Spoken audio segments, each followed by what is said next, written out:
നമ്മൾ അടുത്തത് പറയാൻ പോണ ടോപ്പിക് എന്ന് പറഞ്ഞു കഴിഞ്ഞാൽ അഡ്ജോയിൻ്റ് ഓഫ് എ മെട്രിക്സ്. ഒരു മെട്രിക്സിൻ്റെ അഡ്ജോയിൻ്റ് എന്താണെന്നാണ് ഇനി നമ്മൾ കാണാൻ പോണത്. അപ്പോൾ ഇപ്പോൾ ഓൾറെഡി നമ്മൾ മൈനർ കോഫാക്ടർ കണ്ടു. ഇതിപ്പോൾ അഡ്ജോയിൻ്റ് എന്താണെന്ന് കാണാൻ പോകണം. അപ്പോൾ ഇത് ആദ്യം നമുക്ക് അതിൻ്റെ ഡെഫിനിഷൻ ഒന്ന് നോക്കാം. The adjoint of A square matrix capital A equal to matrix A ij of order n by n is defined as the transpose of matrix capital A ij order n by n, where capital A ij is the cofactor of the element A ij. ഇതുപോലെ adjoint of a matrix A is denoted by adj A, adj. ഇപ്പോൾ ഏതെങ്കിലും ഒരു matrix, ഇപ്പോൾ നമ്മുടെ കയ്യിൽ capital A എന്ന് പറയുന്ന ഒരു മെട്രിക്സ് ഉണ്ടെന്ന് വിചാരിക്കുക. ആ മെട്രിക്സിൻ്റെ അഡ്ജോയിൻ്റ് ആരാന്ന് ചോദിച്ചാൽ നമ്മൾ ആദ്യം തന്നെ നമുക്ക് തന്നിരിക്കുന്ന മെട്രിക്സിൻ്റെ എല്ലാ എലമെൻറ്റുകളുടെയും കോഫാക്ടറുകൾ കണ്ടുപിടിക്കുക. ആ എലമെൻറ്റുകളെ കോഫാക്ടർ മെട്രിക്സ് ആയിട്ട് എഴുതുക. ആ കിട്ടിയ കോഫാക്ടറുകളുടെ മെട്രിക്സിൻ്റെ ട്രാൻസ്പോസിനെയാണ് നമ്മൾ അഡ്ജോയിൻ്റ് എന്ന് പറയുക. ഇനി ഇതിനെ റെപ്രസെൻ്റ് ചെയ്യുന്നത്, ഈ അഡ്ജോയിൻറ്റിനെ ഡിനോട്ട് ചെയ്യണത് ഇങ്ങനെയാണ്: A D J, small letter A D J A, adj A എന്ന് വേണമെങ്കിൽ നമുക്ക് പറയാം.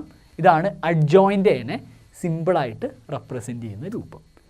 നമുക്കിനി അതിനൊരു ജനറലായിട്ടൊരു എക്സാമ്പിൾ പറഞ്ഞിട്ട് കളയാം. ഇപ്പോൾ ഇതൊരു 3x3 മെട്രിക്സ് ആണ്. ക്യാപിറ്റൽ എ എന്ന് പറഞ്ഞൊരു 3x3 മെട്രിക്സ് തന്നിരിക്കുന്നു. A11, A12, A13 ഇങ്ങനൊരു മെട്രിക്സ് തന്നിരിക്കുന്നു. അങ്ങനെയാണെങ്കിൽ ഇപ്പോൾ ഈ മെട്രിക്സിൻ്റെ കോഫാക്ടേഴ്സ്, ഇതിലുള്ള A11ൻ്റെ കോഫാക്ടർ ക്യാപിറ്റൽ A11, A12ൻ്റെ കോഫാക്ടർ ക്യാപിറ്റൽ A12, അങ്ങനെ ഓരോ എലമെൻറ്റിൻ്റെയും കോഫാക്ടേഴ്സിനെ ഞാനൊരു മെട്രിക്സ് ആക്കി എഴുതിയെന്ന് വിചാരിക്കുക. ഇത് നമ്മുടെ കോഫാക്ടറുകളുടെ മെട്രിക്സ്. ഇതിൻ്റെ ട്രാൻസ്പോസിനെയാണ് അഡ്ജോയിൻ്റ് എന്ന് പറയുക. എന്ന് വെച്ചാൽ ട്രാൻസ്പോസ് പറഞ്ഞാൽ റോയിലുള്ളതിനെ കോളത്തിലാക്കുക. അപ്പോൾ ഫസ്റ്റ് റോനെ ഫസ്റ്റ് കോളത്തിലാക്കി എഴുതി, സെക്കൻഡ് റോനെ സെക്കൻഡ് കോളം, തേർഡ് റോനെ തേർഡ് കോളത്തിലാക്കി എഴുതി. അപ്പോൾ ഇത്രേ ഉള്ളൂ കലാപരിപാടി. അഡ്ജോയിൻ്റ് എന്ന് പറഞ്ഞാൽ ട്രാൻസ്പോസ് ഓഫ് കോഫാക്ടർ. കോഫാക്ടർ മെട്രിക്സിൻ്റെ, കോഫാക്ടറുകൾ എഴുതിയ മെട്രിക്സിൻ്റെ ട്രാൻസ്പോസിനെയാണ് നമ്മൾ അഡ്ജോയിൻ്റ് എന്ന് പറയുക. നമ്മൾ അഡ്ജോയിൻ്റ്, ഒരു മെട്രിക്സിൻ്റെ അഡ്ജോയിൻ്റ് എന്ന് പറഞ്ഞാൽ എന്താണെന്ന് പഠിച്ചു. അപ്പോൾ നമുക്ക് അതിൻ്റെ ഒരു എക്സാമ്പിൾ ഒന്ന് ചെയ്ത് നോക്കാം. ഒരു മെട്രിക്സ് തന്നു കഴിഞ്ഞാൽ എങ്ങനെയാണ് അതിൻ്റെ അഡ്ജോയിൻ്റ് കണ്ടുപിടിക്കാമെന്നൊന്ന് നോക്കാം. അപ്പോൾ ഇവിടെ എ എന്ന് പറഞ്ഞിട്ട് ഒരു 2x2 മെട്രിക്സ് തന്നേക്കണു, 2 3 1 4. ഇതിൻ്റെ അഡ്ജോയിൻ്റ് എങ്ങനെയാണ് കണ്ടുപിടിക്കാമെന്ന് നോക്കാം. അപ്പോൾ അഡ്ജോയിൻ്റ് കാണുന്നതിന് ഫസ്റ്റ് സ്റ്റെപ്പ് ഇതിൻ്റെ മൈനർ കണ്ടുപിടിക്കുക എന്നുള്ളതാണ്. അപ്പോൾ എങ്ങനെയാണ് ഈ തന്നിരിക്കുന്ന മെട്രിക്സിൻ്റെ മൈനർ കണ്ടുപിടിക്കുക? അപ്പോൾ നമ്മൾ ആദ്യം തന്നെ ആൻസർ എന്ന് പറഞ്ഞിട്ട് നമ്മൾ ആദ്യം മൈനർ കാണാൻ പോവുകയാണ്. അപ്പോൾ മൈനർ എന്ന് വേണമെങ്കിൽ ജസ്റ്റ് ഒരു സബ് ഹെഡിങ് പോലെ കൊടുക്കുക. എന്നിട്ട് നമുക്ക് മൈനർ കാണാൻ നോക്കാം. അപ്പോൾ ഓരോ എലമെൻറ്റിൻ്റെ ആയിട്ട് മൈനർ കണ്ടുപിടിക്കാം. ഫസ്റ്റ് എലമെൻറ്റിൻ്റെ മൈനർ എന്ന് പറഞ്ഞാൽ M11, ആദ്യത്തെ എലമെൻറ്റിൻ്റെ മൈനർ. അപ്പോൾ ഇതാണ് ആ A11 എന്ന് പറയുന്ന എലമെൻറ്റ്. അപ്പോൾ ഇതിൻ്റെ മൈനർ എന്ന് പറഞ്ഞാൽ ഇത് ഉൾപ്പെടുന്ന റോയും കോളവും കട്ട് ചെയ്ത് കളഞ്ഞു.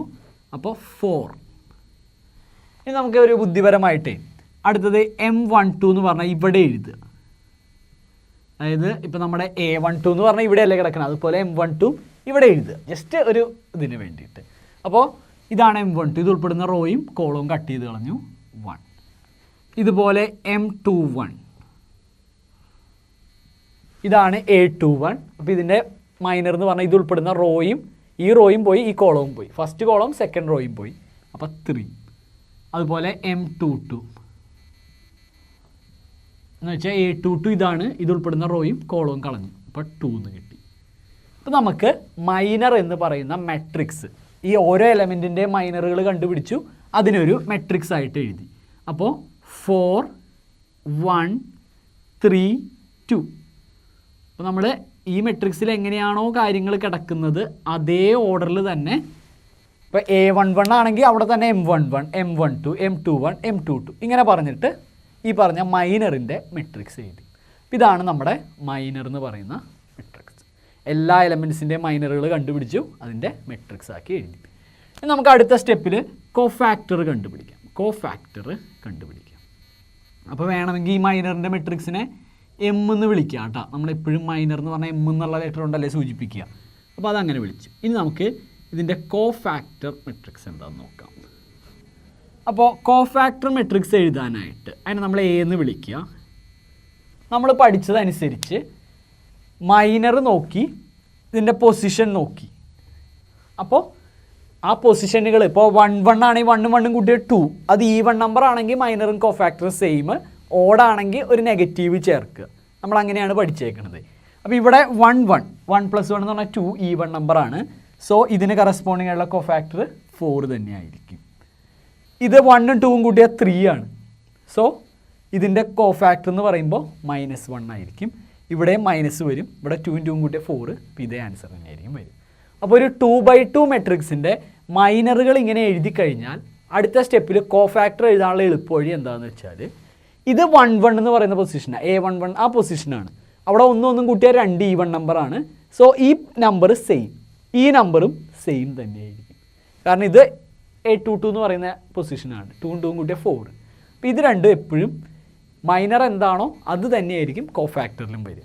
ഇവരുടെ രണ്ടുപേരുടെയും ചിഹ്നം ഓപ്പോസിറ്റ് ആയിരിക്കും. അപ്പോൾ നമുക്കിവിടെ എഴുതുമ്പോൾ 4 അങ്ങനെ തന്നെ എഴുതി, 2ഉം അങ്ങനെ തന്നെ എഴുതി. ബാക്കിയുള്ള ഇവരുടെ രണ്ടുപേരുടെ സൈൻ ഓപ്പോസിറ്റ് ആക്കുക. ഇതാണ് നമ്മുടെ കോഫാക്ടർ മെട്രിക്സ്. അപ്പോൾ വലിയ കഷ്ടപ്പാടൊന്നും ഇല്ലാണ്ട് തന്നെ നമുക്ക് ഈ കോഫാക്ടർ എഴുതാനായിട്ട് പറ്റി. അപ്പോൾ ഏത് 2/2 മെട്രിക്സ് തന്നാലും ഇതാണ് ഐഡിയ കേട്ടോ. ഈ ഡയഗണൽ എൻട്രീസ് അതുപോലെ തന്നെ എഴുതുക, നോൺ ഡയഗണൽ എലമെൻസിൻ്റെ സൈൻ ഓപ്പോസിറ്റ് ആക്കുക.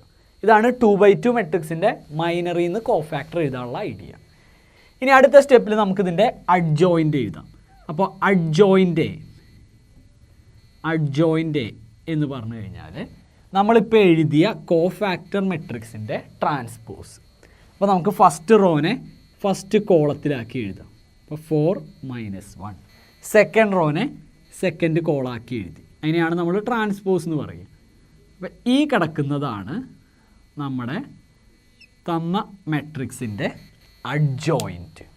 ഇതാണ് മെട്രിക്സ് എങ്കിൽ ഇതാണ് അതിൻ്റെ അഡ്ജോയിൻറ്റ്. ഇനിയിപ്പോൾ നമുക്ക് വേണമെങ്കിൽ ഇപ്പം ഇങ്ങനെ മൈനർ കണ്ട് കോഫാക്ടർ കണ്ട് അഡ്ജോയിൻറ്റ് കാണാം. ഇതല്ലാതെ വേണമെങ്കിൽ നമുക്കൊരു ഷോർട്ട് കട്ട് മെത്തേഡിൽ പെട്ടെന്ന് മൈനർ അഡ്ജോയിൻറ്റ് കാണാനായിട്ട് പറ്റും. എങ്ങനെയാണെന്ന് വെച്ച് കഴിഞ്ഞാൽ 2/2 മെട്രിക്സിന് മാത്രമുള്ള ഒരു ഐഡിയ ആണ് ഞാൻ പറയണത്. നമുക്ക് അഡ്ജോയിൻറ്റ് കാണണമെങ്കിൽ, ഒരു മെട്രിക്സ് തന്നിട്ട് അതിൻ്റെ അഡ്ജോയിൻറ്റ് കാണണമെങ്കിൽ ഈ ഡയഗണൽ എലമെൻറ്റ്സ് കണ്ടോ, ഡയഗണൽ എൻട്രീസ്, അത് അങ്ങോട്ടും ഇങ്ങോട്ടും ഇൻ്റർചേഞ്ച് ചെയ്യുക. 2 കിടക്കുന്നിടത്ത് 4, 4 കിടക്കുന്നിടത്ത് 2, അതിങ്ങനെ അങ്ങോട്ടും ഇങ്ങോട്ടും ഇൻ്റർചേഞ്ച് ചെയ്യുക. ബാക്കിയുള്ള ഈ എലമെൻറ്റുകളെ ചിഹ്നം മാത്രം ഓപ്പോസിറ്റ് ആക്കുക. അപ്പോൾ ഇത് 3ഉം 1ഉം അല്ലേ, അപ്പോൾ നമ്മുടെ അഡ്ജോയിൻ്റ് എഴുതുമ്പോൾ -3ഉം -1. കണ്ട, ഇതാണ് ഒരു മെട്രിക്സ് തന്നു കഴിഞ്ഞാൽ അതിൻ്റെ അഡ്ജോയിൻ്റ് ഒറ്റയടിക്ക് എഴുതാനുള്ള എളുപ്പ വഴി. ഓക്കെ, ഡയഗണൽ എൻട്രീസ് പരസ്പരം അങ്ങോട്ടും ഇങ്ങോട്ട് തിരിച്ചിടുക, നോൺ ഡയഗണൽ എലമെൻസിൻ്റെ സൈൻ ഓപ്പോസിറ്റ് ആക്കുക. അപ്പോൾ ഇത് ഉണ്ടെങ്കിൽ നമുക്കൊരു മെട്രിക്സ് തന്നാൽ ഒറ്റയടിക്ക് വിത്തിൻ 1 സെക്കൻഡിൽ നമുക്കതിൻ്റെ അഡ്ജോയിൻ്റ് എഴുതാൻ പറ്റും. ഓക്കെ, അപ്പോൾ ഈ അഡ്ജോയിൻ്റ് എഴുതുന്ന കലാപരിപാടി ഒന്ന് അറിഞ്ഞു വെച്ചു. അപ്പോൾ അതിൻ്റെ ഒറിജിനൽ രീതി അറിയുക, ഈ ഷോർട്ട് കട്ടും അറിയുക. ഇനി നമുക്കിതുമായിട്ട് ബന്ധപ്പെട്ടിട്ടുള്ള കുറച്ച് തിയറങ്ങളും കുറച്ച് ഡെഫിനിഷൻസും പരിചയപ്പെടാനുണ്ട്. അപ്പോൾ അതിൽ ഒന്നാമത്തെ തിയറത്തിലേക്ക് നമ്മൾ പോവുകയാണ്. തിയറത്തിൻ്റെ സ്റ്റേറ്റ്മെൻറ്റ് ഞാനൊന്ന് വായിക്കാം. If A B any given matrix of order n.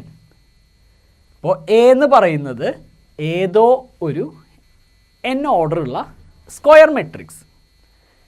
A എന്ന് പറയുന്നത് ഏതോ ഒരു ഗിവൺ സ്ക്വയർ മെട്രിക്സ് എന്ന് എടുത്തോട്ടോ, സ്ക്വയർ മെട്രിക്സ്. എ എന്ന് പറയുന്നത് n ഓർഡറുള്ള ഒരു സ്ക്വയർ മെട്രിക്സ് ആണെന്ന് വിചാരിക്കുക. അങ്ങനെയാണെങ്കിൽ A into adjoint A equal to adjoint A into A equal to determinant A into I. I എന്ന് പറഞ്ഞാൽ ഐഡൻറ്റിറ്റി മെട്രിക്സ്. അപ്പോൾ എ എന്ന് പറയുന്ന ഒരു മെട്രിക്സ് എടുത്ത് അതിനെ അഡ്ജോയിൻ്റ് എ കൊണ്ട് മൾട്ടിപ്ലൈ ചെയ്താൽ നമുക്ക് ഡിറ്റർമിനൻ്റ് എ ഇൻറ്റു ഐ ആണ് കിട്ടുക. അപ്പോൾ ഇതിൻ്റെ പ്രൂഫ് നമുക്ക് പ്രൊവൈഡ് ചെയ്തിട്ടില്ല, നമ്മൾ വിത്തൗട്ട് പ്രൂഫ് ഈ തിയറം അറിഞ്ഞു വയ്ക്കും. ഓക്കെ, അപ്പോൾ എ എന്ന് പറയുന്ന ഏതോ ഒരു സ്ക്വയർ മെട്രിക്സ്, അതിൻ്റെ ഓർഡർ ഒരു n ആണെന്ന് വിചാരിക്കുക. ആ സ്ക്വയർ മെട്രിക്സിനെ അതിൻ്റെ അഡ്ജോയിൻ്റ് കൊണ്ട് മൾട്ടിപ്ലൈ ചെയ്താൽ, അതിപ്പോൾ എ ഇൻറ്റു അഡ്ജോയിൻ്റ് എ ആയാലും കുഴപ്പമില്ല, തിരിച്ചായാലും കുഴപ്പമില്ല, കിട്ടുന്ന ഉത്തരം determinant A into identity matrix എന്നായിരിക്കും. ഓക്കെ, നമുക്കിത് വേണേൽ വെരിഫൈ ചെയ്ത് നോക്കാം, പ്രൂഫ് നമുക്ക് ആവശ്യമില്ല. അപ്പോൾ ഇത് ഈ ഒരു ഫസ്റ്റ് തിയറവും നിങ്ങൾ അറിഞ്ഞു വെച്ചു. അടുത്തത് നമ്മൾ പഠിക്കുന്നത് 2 ഡെഫിനിഷൻസും അതുമായിട്ട് ബന്ധപ്പെട്ടിട്ടുള്ള 2 തിയറംസും ആണ് ഇനി നമുക്ക് കാണാനുള്ളത്. അപ്പോൾ ഒന്നാമത്തെ ഡെഫിനിഷൻ നോക്കുക. സിംഗുലർ മെട്രിക്സ് എന്ന് പറഞ്ഞാൽ എന്താണ്, അതുപോലെ നോൺ സിംഗുലർ മെട്രിക്സ് എന്ന് പറഞ്ഞാൽ എന്താണ്, അതാണ് ഇനി പറയാൻ പോകുന്ന കാര്യം. നമ്മൾ ഈ ഐഡൻറ്റിറ്റി മെട്രിക്സ്, സ്ക്വയർ മെട്രിക്സ് എന്നൊക്കെ കണ്ടല്ലോ, അതുപോലെ എന്താണ് സിംഗുലർ മെട്രിക്സും നോൺ സിംഗുലർ മെട്രിക്സും, അതാണ് ഇനി പറയാൻ പോകുന്ന ഡെഫിനിഷൻ. അപ്പോൾ ഒരു മെട്രിക്സിനെ സിംഗുലർ മെട്രിക്സ് അല്ലെങ്കിൽ സിംഗുലർ എന്ന് പറയണമെങ്കിൽ ആ മെട്രിക്സിൻ്റെ ഡിറ്റർമിനൻറ്റ് വാല്യൂ 0 ആവണം. അപ്പോൾ ഇത്തരത്തിൽ ഡിറ്റർമിനൻറ്റ് വാല്യൂ 0 ആയിട്ടുള്ള സ്ക്വയർ മെട്രിക്സുകളെയാണ് നമ്മൾ സിംഗുലർ മെട്രിക്സ് എന്ന് പറയുക. അപ്പോൾ ദേ ഡെഫിനിഷൻ ഒന്ന് നോക്കിക്കോ. A square matrix A is said to be singular if determinant A equal to 0. Determinant A 0 ആകുന്ന സ്ക്വയർ മെട്രിക്സുകളെയാണ് നമ്മൾ സിംഗുലാർ മെട്രിക്സ് എന്ന് പറയുക. ഇപ്പം ഞാനൊരു എക്സാമ്പിൾ കാണിക്കുകയാണെങ്കിൽ, ഇപ്പോൾ എ എന്ന് പറയുന്ന ഒരു 2x2 മെട്രിക്സ് ഞാൻ എടുക്കുകയാണ്. ദേ 1 4 2 2. ഈ മെട്രിക്സിൻ്റെ ഡിറ്റർമിനൻറ്റ് വാല്യൂ കാൽക്കുലേറ്റ് ചെയ്യുകയാണെങ്കിൽ ഡിറ്റർമിനൻറ്റ് എ ഈക്വൽ ടു, നമ്മൾ ഡിറ്റർമിനൻറ്റ് കാൽക്കുലേറ്റ് ചെയ്യുക 1 × 4 4 മൈനസ് 2 × 2. അപ്പോൾ നമുക്ക് ഡിറ്റർമിനൻറ്റ് വാല്യൂ 0 എന്ന് കിട്ടും. അപ്പോൾ ഈ എ എന്ന് പറയുന്ന മെട്രിക്സിൻ്റെ ഡിറ്റർമിനൻറ്റ് വാല്യൂ 0 ആണ്. അപ്പോൾ നമുക്ക് പറയാം therefore A is A singular matrix. അതുകൊണ്ട് എ എന്ന് പറയുന്നത് ഒരു സിംഗുലാർ മെട്രിക്സ് ആണ്. അപ്പോൾ ഇത്തരത്തിൽ ഡിറ്റർമിനൻറ്റ് 0 ആയിട്ടുള്ള മെട്രിക്സിനെയാണ് സിംഗുലാർ മെട്രിക്സ് എന്ന് പറയുക. അതിനൊരു എക്സാമ്പിളും ഞാൻ കാണിച്ചു. ഇനി അടുത്തത് എന്താണ് non singular matrix. Determinant A 0 ആണെങ്കിൽ അത്തരം സ്ക്വയർ മെട്രിക്സിനെ സിംഗുലർ മെട്രിക്സ് എന്ന് പറയും. അപ്പോൾ determinant A not equal to 0 ആണെങ്കിൽ, അതായത് ഡിറ്റർമിനൻറ്റ് വാല്യൂ കാണുമ്പോൾ 0 അല്ലാതെ വേറെ ഏത് നമ്പർ കിട്ടിയാലും അത്തരം മെട്രിക്സുകളെ നമ്മൾ നോൺ സിംഗുലർ മെട്രിക്സ് എന്ന് പറയും. ഓക്കെ, ഡിറ്റർമിനൻറ്റ് എ 0 ആയ സിംഗുലർ, അല്ലെങ്കിൽ നോൺ സിംഗുലർ. അപ്പോൾ ഇതിന് എക്സാമ്പിൾ പറയാമെന്ന് പറയുമ്പോൾ നമുക്ക് സിമ്പിളാണ്. ഇപ്പോൾ ഞാൻ ബി എന്ന് പറയുന്ന ഒരു മെട്രിക്സ് എടുക്കണു. അതിനെ ഞാൻ 1 2 3 4 ഇത്തരത്തിൽ ബി എന്ന് പറയുന്ന ഒരു മെട്രിക്സ് എടുത്തു. ഇത് സിംഗുലർ ആണോ നോൺ സിംഗുലർ ആണോ എന്ന് അറിയാൻ ഡിറ്റർമിനൻറ്റ് കാൽക്കുലേറ്റ് ചെയ്യുക. അപ്പോൾ determinant B equal to, determinant കാണാൻ 1 × 4 4 മൈനസ് 2 × 3 6. 4 മൈനസ് 6 എന്ന് പറഞ്ഞാൽ -2, നോട്ട് ഈക്വൽ ടു 0. ഇപ്പം ഇതിൻ്റെ ഡിറ്റർമിനൻറ്റ് വാല്യൂ -2 ആണ്, 0 അല്ല. സോ നമുക്ക് പറയാം ഈ ബി എന്ന് പറയുന്നത് നോൺ സിംഗുലാർ ആണ്. അപ്പോൾ നമുക്ക് പറയാം therefore B is non singular. therefore B is non singular. B എന്ന് പറയുന്ന മാട്രിക്സ് നോൺ സിംഗുലർ ആണ്. അപ്പോൾ ഈ സിംഗുലർ എന്നാൽ എന്ത്, നോൺ സിംഗുലർ എന്നാൽ എന്തെന്ന് കൃത്യമായിട്ട് അറിഞ്ഞു വയ്ക്കുക. ഇതിൻ്റെ ഉപയോഗം അടുത്ത ടോപ്പിക്കുകളിൽ നമുക്ക് ആവശ്യമായിട്ട് വരും. ഇനി ഇതുമായിട്ട് ബന്ധപ്പെട്ട് ഡയറക്റ്റ് നമ്മളൊരു തിയറത്തിലേക്കാണ് പോണത്. നമ്മൾ നേരത്തെ ഓൾറെഡി ഒരു തിയറം കണ്ടു, ഇത് തിയറം 2. അപ്പോൾ ഇതിന് നമുക്ക് പ്രൂഫില്ലാതെ തന്നെ നമ്മൾ പഠിക്കണ രണ്ടാമത്തെ തിയറമാണ്. തിയറത്തിൻ്റെ സ്റ്റേറ്റ്മെൻറ്റ് ഞാനൊന്ന് വായിക്കാം, ശ്രദ്ധിക്കാം. If A and B are non singular matrices of same order. അപ്പോൾ എ ബി എന്ന് പറയുന്ന 2 നോൺ സിംഗുലാർ മെട്രിക്സുകൾ ഓഫ് സെയിം ഓർഡർ, ഒരേ ഓർഡറിലുള്ള 2 നോൺ സിംഗുലാർ മെട്രിക്സുകൾ എന്ന് വെച്ച് കഴിഞ്ഞാൽ ഒന്നെങ്കിൽ 2x2 അല്ലെങ്കിൽ 3x3, അങ്ങനെ സെയിം ഓർഡറുള്ള 2 നോൺ സിംഗുലാർ മെട്രിക്സുകളാണ് എയും ബിയും. Then A B and B A are also known singular matrices of same order. എയും ബിയും നോൺ സിംഗുലർ ആണെങ്കിൽ എ ബിയും ബി എയും നോൺ സിംഗുലർ ആയിരിക്കും. ഇതാണ് തിയറം, സിമ്പിൾ തിയറം. എയും ബിയും നോൺ സിംഗുലർ ആണെങ്കിൽ എ ഇൻറ്റു ബി, അതായത് എ ബി എന്ന് പറയുന്നതും ബി എ എന്ന് പറയുന്നതും നോൺ സിംഗുലർ ആയിരിക്കും. ഇതാണ് നമ്മുടെ തിയറം 2. അപ്പോൾ ഇതിനും പ്രൂഫില്ല, നമ്മൾ ഡയറക്റ്റ് കാര്യം പഠിച്ചാൽ മതി. തിയറം 3 ഒന്ന് നോക്കാം. തേർഡ് തിയറാണ് അടുത്തത് നമ്മൾ നോക്കണത്. തിയറം പറയണത് ഇത്രേ ഉള്ളൂ, സിമ്പിളായിട്ടുള്ളൊരു തിയറാണ്. Determinant of the product of matrices is equal to product of their respective determinants. അതായത് ഇപ്പോൾ എ ബി എന്ന് പറയുന്ന രണ്ട് മെട്രിക്സുകൾ ഉണ്ടെന്ന് വിചാരിക്കുക. ആ രണ്ട് മെട്രിക്സുകളുടെ പ്രൊഡക്റ്റിൻ്റെ ഡിറ്റർമിനൻ്റ് എന്ന് പറഞ്ഞാൽ, അതായത് എയുടെയും ബിയുടെയും പ്രൊഡക്റ്റ് എന്ന് പറഞ്ഞാൽ എ ബി, ആ പ്രൊഡക്റ്റിൻ്റെ ഡിറ്റർമിനൻ്റ് എന്ന് പറയുന്നത് that is determinant A B equal to ആ ഓരോ മെട്രിക്സിൻ്റെയും ഡിറ്റർമിനൻറ്റുകളുടെ പ്രൊഡക്റ്റ് ആയിരിക്കും. അപ്പോൾ ഡിറ്റർമിനൻ്റ് എ ബി എന്ന് പറയുന്നത് determinant A into determinant B ആയിരിക്കും. അപ്പോൾ determinant of products equal to product of the determinant എന്ന് വേണമെങ്കിൽ ചുരുക്കി പറയാം. അതാണ് ഈ പറയുന്ന തിയറി. എ ബി എന്ന് പറഞ്ഞ രണ്ട് square matrices of same order, അതിന് പറയേണ്ട കാര്യമില്ല, സെയിം ഓർഡറുള്ള രണ്ട് സ്ക്വയർ മെട്രീസസ് ആണ് എ ബി എന്ന് വിചാരിക്കുക. അങ്ങനെയാണെങ്കിൽ അവരുടെ പ്രൊഡക്റ്റിൻ്റെ ഡിറ്റർമിനൻ്റ് എന്ന് പറയുന്നത് എയുടെ ഡിറ്റർമിനൻ്റ് ഇൻറ്റു ബിയുടെ ഡിറ്റർമിനൻറ്റിനോട് ഈക്വൽ ആയിരിക്കും. അപ്പോൾ ഇത്രയും കാര്യങ്ങൾ നമ്മളിപ്പോൾ അറിഞ്ഞു വെച്ചു. ഇനി നമുക്ക് ഇപ്പോൾ പഠിച്ച തിയറത്തിൻ്റെ ഒരു റിമാർക്ക് കൂടി നോക്കാം. അപ്പോൾ ഇവിടെ പറയണത് if capital A is a square matrix of order N ഓർഡറുള്ള ഒരു സ്ക്വയർ മെട്രിക്സ് ആണ് എ എന്ന് വിചാരിക്കും. അങ്ങനെയാണെങ്കിൽ ഡിറ്റർമിനൻ്റ് ഓഫ് അഡ്ജോയിൻ്റ് എ എന്ന് പറയുന്നത് determinant A raise to n-1 ആയിരിക്കും. ഒരു എന്താ പറയുക, നമ്മൾ വിചാരിക്കാത്ത തരത്തിലുള്ള ഒരു സ്റ്റേറ്റ്മെൻറ്റാണ്. അപ്പോൾ ഒരു മെട്രിക്സ് എ എന്ന് പറയുന്ന മെട്രിക്സ് തന്നിട്ട് അതിൻ്റെ അഡ്ജോയിൻ്റ് എയുടെ ഡിറ്റർമിനൻ്റ് കാണാൻ പറഞ്ഞാൽ ഇത്ര സിമ്പിളായിട്ട് നമുക്ക് അതിൻ്റെ ഉത്തരം കണ്ടുപിടിക്കാം. എങ്ങനെയാണെന്ന് വെച്ചാൽ നമുക്ക് തന്ന മെട്രിക്സിൻ്റെ ഡിറ്റർമിനൻ്റ് കണ്ടുപിടിക്കുക, റേസ് ടു ഓർഡർ എത്രയാണെന്ന് നോക്കുക. 3 ഓർഡർ ആണെങ്കിൽ 3-1, അതുപോലെ 4 ഓർഡർ ആണെങ്കിൽ റേസ് ടു 4-1. അങ്ങനെ ഏത് മെട്രിക്സ് തന്നാലും അതിൻ്റെ അഡ്ജോയിൻറ്റിൻ്റെ ഡിറ്റർമിനൻ്റ് ഈസി ആയിട്ട് കണ്ടുപിടിക്കാൻ പറ്റും. അഡ്ജോയിൻറ്റ് പോലും കാണാതെ അതിൻ്റെ ഡിറ്റർമിനൻ്റ് കാണാൻ പറ്റും. അപ്പോൾ ഇതെങ്ങനെയാണ് ഇങ്ങനെ ഒരു റിലേഷൻ വന്നത്? ഇപ്പോൾ റിമാർക്കുകളൊക്കെ നമ്മൾ തിയറത്തിൽ നിന്ന് തന്നെ എക്സ്ട്രാക്ട് ചെയ്തെടുക്കുന്ന സാധനങ്ങളാണ്. അപ്പോൾ ഇതെങ്ങനെയാണ് ഈ റിമാർക്ക് ഉണ്ടായതെന്നുള്ള ജസ്റ്റ് ഒരു പ്രൂഫ് എന്ന് പറയണില്ല, ജസ്റ്റ് ആ വേ ഒന്ന് കാണിച്ചു തരുന്നു. അപ്പോൾ നമ്മൾ ഫസ്റ്റ് തിയറായിട്ട് പഠിച്ചിരിക്കുന്നത് ഇങ്ങനെയാണ്, A into adjoint A equal to adjoint A into A equal to determinant A into I. അങ്ങനെയാണ് പഠിച്ചേക്കുന്നത്. അതായത് എയും അഡ്ജോയിൻ്റ് എയും മൾട്ടിപ്ലൈ ചെയ്ത് കഴിഞ്ഞാൽ ഡിറ്റർമിനൻ്റ് എ ഇൻറ്റു ഐ കിട്ടും.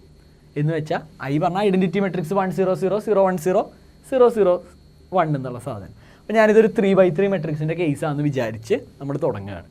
അപ്പോൾ ഡിറ്റർമിനൻ്റ് എ ഇൻറ്റു ഐ എന്ന് പറഞ്ഞു കഴിഞ്ഞാൽ 1 കാണുന്നിടത്തൊക്കെ ഡിറ്റർമിനൻ്റ് എ വരും. അപ്പോൾ ഡിറ്റർമിനൻ്റ് എ ഈ രൂപത്തിലാണ് ഡിറ്റർമിനൻ്റ് എ ഇൻറ്റു ഐ എന്ന് പറയുന്ന മെട്രിക്സ് വരിക. അപ്പോൾ നമുക്ക് A into adjoint A equal to ഇങ്ങനെ എഴുതാം. അടുത്ത സ്റ്റെപ്പിൽ ഇതിൻ്റെ രണ്ട് സൈഡിലും, അതായത് ഇവിടെയും ഇവിടെയും രണ്ട് സൈഡിലും ഡിറ്റർമിനൻ്റ് കൊടുക്കുക. അപ്പോൾ determinant of A into adjoint A equal to determinant of ഈ മാട്രിക്സ്. അപ്പോൾ നമുക്ക് ഇത് മാറ്റിയിട്ട് കണ്ട ഡിറ്റർമിനൻ്റിൻ്റെ ചിഹ്നം വന്നു. ഇനി നമ്മൾ പ്രോപ്പർട്ടികൾ പഠിച്ച കൂട്ടത്തിൽ ഒരു പ്രോപ്പർട്ടി പഠിച്ചിട്ടുണ്ട്, ഒരു റോയിൽ ഏതെങ്കിലും ഒരു എലമെൻറ്റ് കോമൺ ആണെങ്കിൽ അതിന് നമുക്ക് ഔട്ട് സൈഡ് എടുക്കാം. ഡിറ്റർമിനൻ്റ് കാണുമ്പോൾ ഏതെങ്കിലും ഒരു റോയിൽ ഒരു എലമെൻറ്റ് കോമൺ ആണെങ്കിൽ അതിന് ഔട്ട് സൈഡ് എടുക്കാം. അപ്പോൾ ഈ ഒരു റോയിൽ ഫുള്ള് ഡിറ്റർമിനൻ്റ് എ കോമണാണ്, ഔട്ട് സൈഡ് എടുത്തു. ഈ റോയിൽ ഫുള്ള് ഡിറ്റർമിനൻ്റ് എ കോമണാണ്, ഔട്ട് സൈഡ് എടുത്തു. ഇതിൽ ഫുള്ള് ഡിറ്റർമിനൻ്റ് എ കോമണാണ്, ഔട്ട് സൈഡ് എടുത്തു. അപ്പോൾ determinant A into determinant A into determinant A എന്ന് വെച്ചാൽ ഡിറ്റർമിനൻ്റ് എ ക്യൂബ് അതിവിടെ വയ്ക്കും. ഇതൊക്കെ ഔട്ട് സൈഡ് എടുത്തു കഴിഞ്ഞാൽ ഇവിടെ 1 0 0 0 1 0 0 0 1 നമ്മുടെ ഐഡൻറ്റിറ്റി മെട്രിക്സ് കിട്ടി. അപ്പോൾ ഇത് ഐഡൻറ്റിറ്റി മെട്രിക്സ്. അപ്പോൾ ഇവിടെ ഡിറ്റർമിനൻ്റ് എ ക്യൂബ്. അടുത്ത സ്റ്റെപ്പിൽ ഈ ഡിറ്റർമിനൻ്റ് എനെ അപ്പുറത്തേക്ക് കൊടുത്തു എന്ന് വിചാരിക്കുക, അല്ലെങ്കിൽ ഒരു ഡിറ്റർമിനൻ്റ് എ ഇൻവേഴ്സ് കൊണ്ട് മൾട്ടിപ്ലൈ ചെയ്തു എന്ന് വിചാരിക്കുക. അപ്പോൾ ഇതിങ്ങോട്ട് പോയി കഴിഞ്ഞാൽ ബൈ ആവും. അപ്പോൾ ഒരെണ്ണം വെട്ടിപ്പോയി. Determinant of adjoint A equal to determinant A square എന്ന് കിട്ടി. ഇത് 3/3 ആയ കാരണമാണ് ഇവിടെ റേസ് ടു 2 വന്നത്. ഈ 4/4 മെട്രിക്സ് ആണെങ്കിൽ റേസ് ടു 3 വരും. അപ്പോൾ അതിൽ നിന്ന് നമ്മൾ ജനറലൈസ് ചെയ്ത് ഇങ്ങനെ തിയറമാക്കി പറയണം. Determinant of adjoint A equal to determinant A raise to n-1. Okay, ഇനി നമുക്ക് പതുക്കെ അടുത്തൊരു തിയറത്തിലേക്ക് പോവാം. തിയറം 4, 4ാമത്തെ തിയറാണ്. A square matrix A is invertible if and only if A is non singular matrix. ഇതാണ് നമ്മുടെ തിയറം. ഇതൊരു ഇഫ് ആൻഡ് ഓൺലി ഇഫ് കണ്ടീഷനാണ്. എന്ന് വെച്ചാൽ അങ്ങോട്ടും ഇങ്ങോട്ടും ബാധകമാണ്. അതായത് ഒരു മെട്രിക്സ് ഇൻവേർട്ടിബിൾ ആണെങ്കിൽ അത് നോൺ സിംഗുലർ ആയിരിക്കും. ഇതുപോലെ നമുക്ക് തിരിച്ചും പറയാം, ഒരു മെട്രിക്സ് നോൺ സിംഗുലർ ആണെങ്കിൽ അത് ഇൻവേർട്ടിബിൾ ആയിരിക്കും. അപ്പോൾ non singular implies invertible, invertible implies non singular. അങ്ങനെ രണ്ട് സ്ഥലത്തേക്കും പറ്റുന്നതിനെയാണ് നമ്മൾ ഇഫ് ആൻഡ് ഓൺലി ഇഫ് എന്ന് പറയുക. അപ്പോൾ ഇനി നമുക്ക് 100% ഉറപ്പിക്കാം, ഏതെങ്കിലും ഒരു മെട്രിക്സ്, ഒരു സ്ക്വയർ മെട്രിക്സ് തന്നു, അത് നോൺ സിംഗുലർ ആണെന്ന് പറഞ്ഞു എന്ന് വെച്ച് കഴിഞ്ഞാൽ ഡിറ്റർമിനൻ്റ് എ 0 അല്ല എന്ന് പറഞ്ഞു എന്ന് വെക്കുക. Then it must be invertible, അതായത് അതിന് എന്തായാലും ഒരു ഇൻവേഴ്സ് ഉണ്ടാവും. ഇനി നമ്മൾ ഈ ഇൻവേഴ്സ് ഓഫ് എ കാണാനായിട്ട് ഒരു ഇക്വേഷൻ കൂടി പറയണു. Inverse of A is A inverse equal to 1 determinant A into adjoint A. ഇതാണ് എ ഇൻവേഴ്സ് കാണാനായിട്ട് ഉപയോഗിക്കുന്ന ഇക്വേഷൻ. ഇത് മറക്കരുത്, 1 determinant A into adjoint A. Underline ചെയ്ത് ഒരു ടേബിൾ ആക്കി ഇത് പഠിച്ചു വയ്ക്കുക. ഇതാണ് ഏതൊരു മെട്രിക്സിൻ്റെയും ഇൻവേഴ്സ് കാണാൻ നമ്മൾ ഉപയോഗിക്കുന്ന ഫോർമുല.